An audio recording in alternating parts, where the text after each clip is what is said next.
പഞ്ചപാണ്ഡവരുടെ നിഷ്കളങ്കരായ പുത്രന്മാർ ഉപപാണ്ഡവർ നിസ്സഹായരായി അശ്വത്ഥാമാവിനാൽ കൊല്ലപ്പെട്ടത് എന്തുകൊണ്ടെന്ന് നിങ്ങൾക്കറിയാമോ?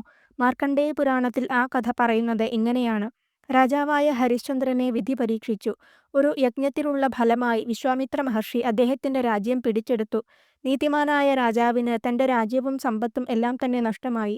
അദ്ദേഹം ഭാര്യ ശൈവ്യയെയും പുത്രൻ രോഹിതനെയും കൂട്ടി രാജ്യം വിട്ടിറങ്ങിയപ്പോൾ പ്രജകൾ രാജാവിന്റെ ദുസ്ഥിതി ഓർത്ത് വിഷമിച്ചു.